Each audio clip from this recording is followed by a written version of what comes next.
Hello. This is Athena. This hairstyle is stupid. I'm just gonna put it here, because y'all know me. I don't fucking care. Um. Hang on. Excuse me while I plug in my phone.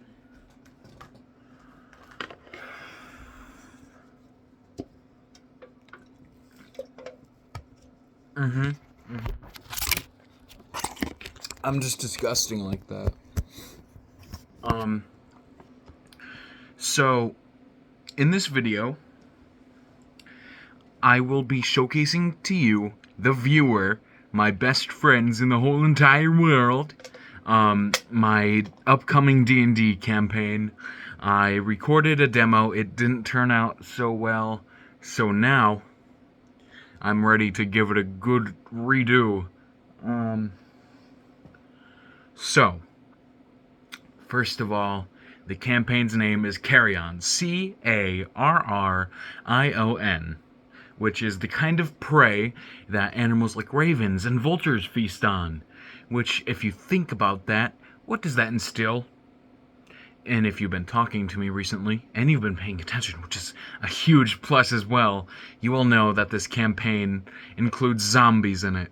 This campaign takes place in a fictional planet known as Hephaestus. It is named after a titan or a god. I think Hephaestus is a titan who is known for forgery. Not like money laundering, but forgery. Like, I'm a dwarf and I'm forging a sword, you know? And it takes inspiration from H.P. Lovecraft's novel Color Out of Space, where a meteorite falls out of the sky near a town, which mutates all the vegetation and the animals and makes people lose their memory. I decided to expand upon this and have a little change of setting compared to the 1940s setting, but instead a Renaissance era, which I know all of you are big fans of. So let's have a little bit of backstory. Why not?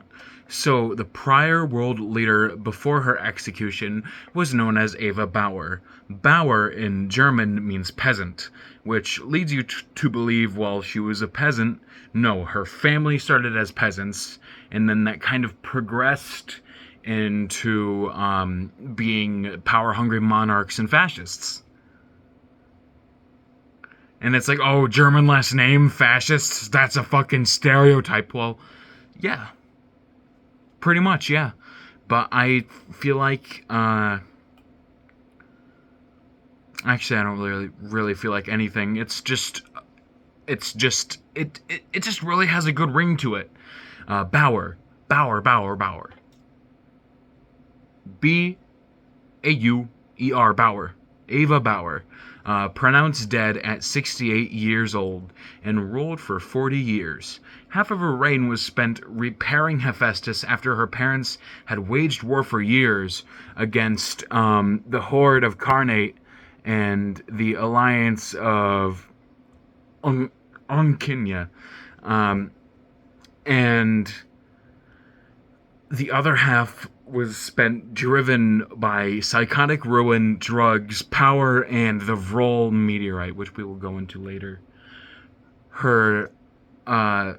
The person who had assassinated her was a resistance leader whose parents had formed the resistance. He is a gay man. He has a husband, and he has several heirs to the throne. And Jesse, your character has history with one of the heirs to the throne, which will be revealed. It's going to be so much fun. I can't wait. But anyways, Cassius Gaius Automatus. Automatus is a Lithuanian last name, which is a name of an ore. Cassius and Gaius comes from the people who had assassinated Caesar during the Roman times. Cassius and Gaius. They are both people who had assassinated Caesar.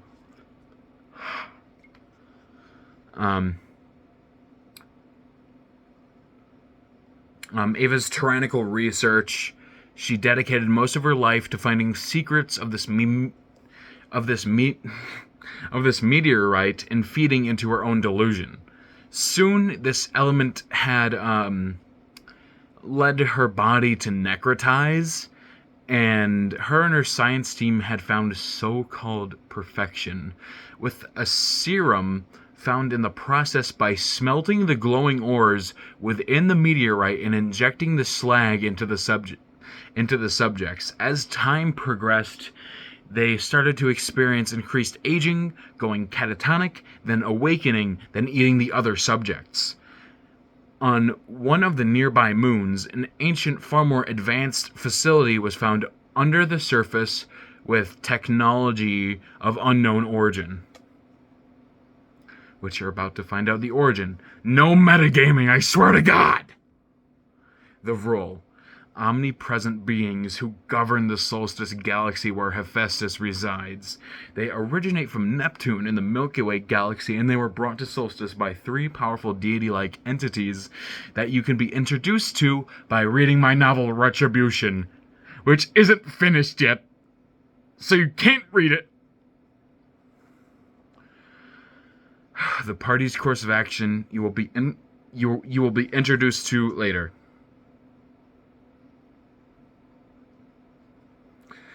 Here are the Vrul artifacts, which will be useful. The conjuring device, which will be used to communicate with people like Cassius, someone who is held captive within the station on the moon. There is Blood of Aeon, which I don't know why I held up 3 fingers for the conjuring device, but I almost just did this, but I did it anyways. The Blood of Aeon. The Blood of Aeon is obviously, for those who were here for After the Fall, is a character that Jesse and I had conjured up. I came up with the name. Jesse basically did everything else. Thank you, Jesse. The Blood of Aeon, which was captured by one of the antagonists in Retribution in order to do research on the blood of the gods who had domain over Nagris, basically. Silum's Journal, which just holds key information that you can use to find the next 2 items on this list, and it also holds lore. This can be found nowhere, actually. I have no idea yet. The Apex. The Apex is an item. There are 2 of them. There are 2 Apexes, and they can be found by using Silum's Journal. The Apex can be used once per long rest to give inspiration and basically give like extra turns and stuff like that. Ask me though. Don't just start rolling, because I haven't DM'd since I was in 6th grade, so I will actually have a mental breakdown. Argus's Many Hearts. None of you know who Argus is. That is a character from my novel, once again, which I thought would just be nice to just entice you to be like, oh, there's a lot of stuff in this campaign about Athena's book. I really want to read this book now just so I can understand shit, but there's not a lot of like zombie stuff in Retribution. Argus's Many Hearts will just give you more HP. I thought that would be good for people who don't have like high HP builds, or you could just give all 5 hearts to the tank and just give them 50 extra HP, because it's what the fuck, it is 10 extra HP for each heart that you collect.